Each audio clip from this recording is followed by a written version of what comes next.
Welcome back, everybody. So, in mid-April of 2025, an Italian YouTuber by the name of Francesco Salicini, I butchered that, known online as OnceWereNerd, and that's what we'll refer to him as for the remainder of this video, so I don't continue to butcher the gentleman's name, had his home and offices raided by officers from the Guardia di Finanza, which is Italy's financial police. The raid took place on April 15th, and authorities seized more than 30 retro gaming handheld consoles from brands like Anbernic, PowKiddy, and TrimUI. They even confiscated OnceWereNerd's personal phone, which was only returned 2 months later on June 15th. The official allegations was that by reviewing these devices on his channel, OnceWereNerd was promoting pirated copyrighted materials, essentially advertising the availability of unlicensed game ROMs on the consoles. Importantly, under Italian procedure, OnceWereNerd was not immediately told what specific charges he was facing or who filed the complaint against him. Italian law doesn't require disclosing that information until the preliminary investigation is completed. Only after this investigation will a judge decide whether to dismiss the case or send it to trial. But what exactly did he do? OnceWereNerd's channel focuses on retro gaming, and he often reviews handheld emulation consoles. These gadgets are typically affordable portable devices, many that come from China, that can emulate classic game systems. Some of those retro handhelds come preloaded with large collections of old games. They often ship with SD cards containing hundreds or even thousands of game ROM files, essentially copies of classic Nintendo, PlayStation, Sega, and other game providers' titles. While emulation software itself is legal in most places, distributing or downloading copyrighted game ROMs without permission is definitely not. That means these consoles occupy a legal gray area, and by showing the devices running pirated games, OnceWereNerd drew the ire of authorities. Although it is unclear if Nintendo or Sony directly triggered the complaints or if it was initiated by the government agency itself. Either way, the Italian enforcers appear to view YouTube reviews of such devices as equivalent to promoting piracy. Anbernic retro handheld consoles like the ones OnceWereNerd reviewed often came with dozens of preloaded classic games. Authorities argue that showcasing these ROM file devices on YouTube amounts to promoting piracy. Now, the legal basis for this case is Italy's copyright law, specifically Article 171-TER of the Italian Copyright Act, originally known as Law Number 633 of 1941. This wartime-era law remains on the books and carries surprisingly harsh penalties. If OnceWereNerd is found guilty of illegally promoting copyrighted material, he could face a fine of up to £15,000 and up to 3 years in prison. Yes, 3 years in prison for reviewing a gadget that plays old Mario or Pokemon games could technically land this YouTuber behind bars for years.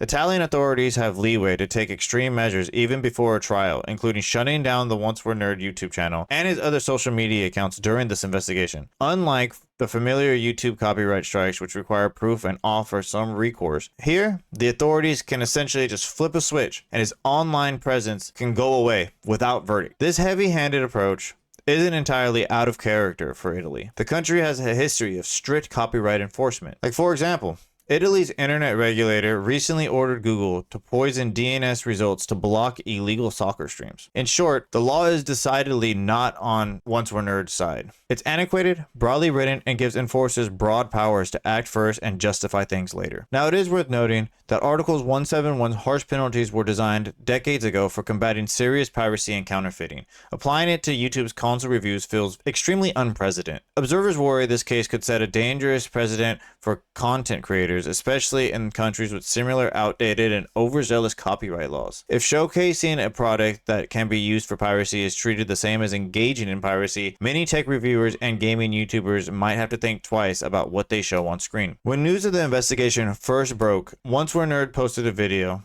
dated July 14th, 2025, explaining the situation to his audience. His tone was one of shock, but also with confidence that he had done nothing wrong. From the start, he has maintained his innocence, emphasizing that he never directly shared illegal files. In fact, he has pointed out that he had tried to navigate the gray area carefully. For instance, he's refused sponsorships or affiliate deals from the makers of these devices. By not doing paid promotions and not linking to stores, he hoped to avoid any suggestion that he was profiting off pirated games. He also avoided explicitly instructing viewers on how to obtain ROMs in his review videos. As far as he was concerned, he was simply reviewing hardware. He was showcasing the console's capabilities, not handing out games themselves. During the April raid, OnceWereNerd cooperated fully with authorities. He handed over chat logs and email transcripts with the console's manufacturers to show he wasn't in some underground piracy ring. By complying with the search and providing information, he likely hoped to demonstrate transparency. Still, the GDF confiscated all those devices and his data for analysis. For months, OnceWereNerd was left in the dark about the exact charges due to the Italian process of secrecy during investigations. This limbo period left him extremely worried that any day his channel could be forcefully taken down and essentially erasing years of hard work. Throughout his initial response, he stressed that many other YouTubers review similar retro emulation consoles and have never faced this kind of blowback. Indeed, all over YouTube you can find videos of devices running retro games, yet Italy chose to make an example of him. This gave his defense a tone of why me frustration. Because of course, how would you feel in this scenario? To prepare for the worst, he even quietly started a second YouTube channel as a backup in case officials shut down his main channel. This may come off as a paranoid move to some, but given the circumstances, probably a wise one. Now, as supportive as the retro gaming community was towards OnceWereNerd at first, some incriminating details emerged in late July that complicates his claims of complete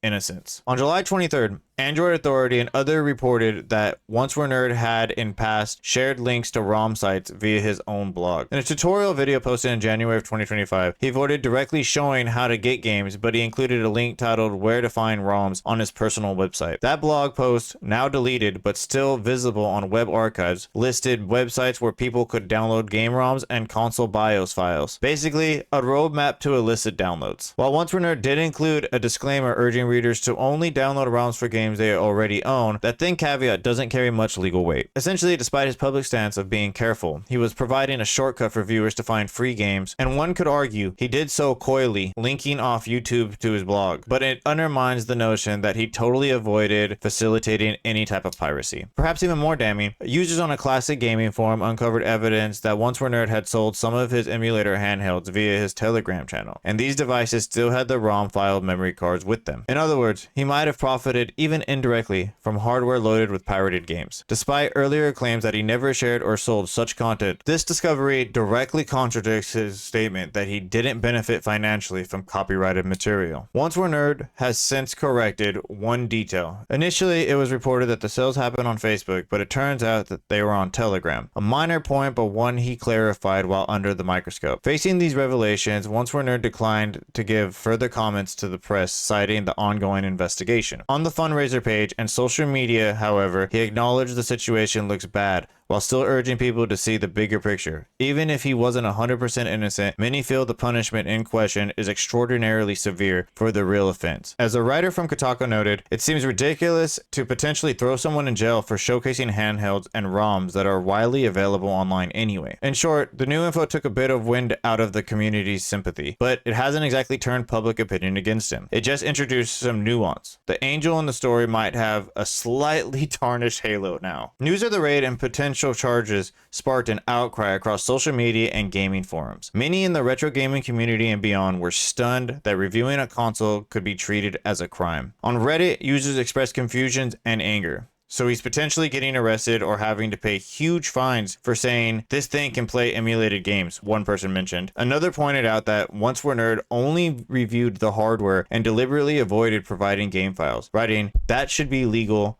I don't get what the problem is." Which, I kind of agree with, right? A third user summed up the general mood. This is terrifying to face criminal charges for this. The sentiment that this felt like a massive overreach, punishing a small creator when arguably no one was tangibly harmed. Others in the discussion highlighted how differently this would likely play out in other countries. In the US, for example, emulation itself is legal, thanks to cases like Sony v Kinetics or Sony versus Bleem. So merely showing an emulator device wouldn't violate any law. Now, some commenters on Reddit did respond with darker humor and sarcasm, stating someone has to defend the poor and oppressed mega corporations, mocking the idea of authorities acting as if Nintendo or Sony are victims in need of protection. Another frustrated commenter wrote, "Gotta say, this is a load of horseshit. Sue the manufacturers, don't ruin 3 years of some guy's life when emulation brands will continue to pop up over and over again." Which I think is the underlying problem, right? These things aren't going to go away just because he's being in trouble. This comment echoes a common view. If there's wrongdoing, it's the company selling pirated games who should be targeted, not the reviewer on YouTube. After all, the makers of the devices that come preloaded with thousands of ROMs are clearly engaging in piracy themselves. Yet it's easier to go after an individual than a China-based manufacturer. The community sees OnceWereNerd as caught in the crossfires of a bigger fight between game companies and piracy, and they largely view him as a scapegoat. At the same time, a minority of voices have noted that OnceWereNerd may have pushed his luck by linking to ROM sources and possibly selling ROM-filed devices. He wasn't as completely above board as he initially presented. This has prompted some debate about accountability. Should a content creator bear some responsibility if they actively encourage behavior that infringes copyright laws, even indirectly? Or is the talent so draconian that any misstep would have been enough to nail him? It is a nuanced discussion, but the prevailing tone online is in OnceWereNerd's favor. Most feel empathy for him and worry about the implications for other creators. As of August of 2025 in making this video, OnceWereNerd remains under investigation and no formal charges have been publicly announced yet. The preliminary investigation has been ongoing since the April raid, roughly 4 months now. During this time, OnceWereNerd has had to stay relatively low-key about the details, based on advice provided from his lawyers. However, he has been proactive about preparing for a legal battle. He also launched a GoFundMe campaign to help cover his mounting legal fees, explaining to fans that the authorities were already taking precautionary measures to block all of his social media channels. This means his YouTube,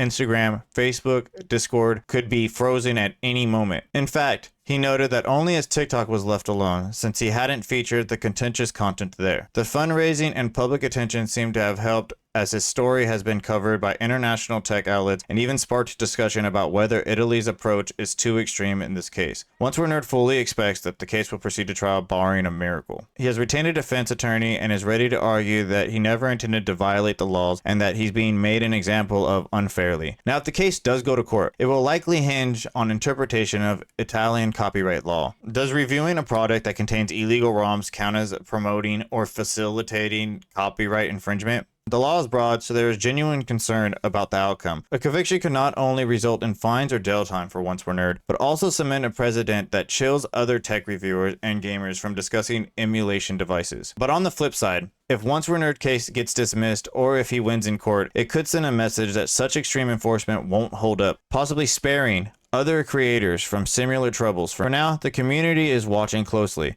OnceWereNerd has indicated he will keep fans up to date on his YouTube channels, assuming they do stay online, and other platforms as much as he's allowed to. He's continuing to create content on his secondary channel, trying to maintain a semblance of normalcy while the legal process looms over him. Now, one thing is certain though. This saga has shined a spotlight on the clash between retro gaming culture and rigid copyright laws. A casual hobbyist video about a cool new handheld retro console has snowballed into a potentially court case about intellectual property, with a possible jail sentence attached to it nonetheless. As we await the next development and potential court case, the OnceWereNerd case does serve as a cautionary tale. It's a reminder that laws written in a different era can still pack a punch in the digital age, and that creators need to be mindful of the fine line between showcasing technology and inadvertently promoting something illegal. In the end, many are hoping for a reasonable outcome. Perhaps the case will just be dropped and settled in a way that doesn't destroy OnceWereNerd's livelihood. The story is still unfolding, and I will try to keep you up to date as I can as more information is released. For now, it's a tense waiting game for OnceWereNerd and his supporters. After all, who would have thought that being a nerd with a YouTube channel could turn into a legal battle of epic proportions just because we have a hobby and enjoy emulation and retro games as a whole? But I want to know what you guys think. Let me know in the comments below. Do you support OnceWereNerd?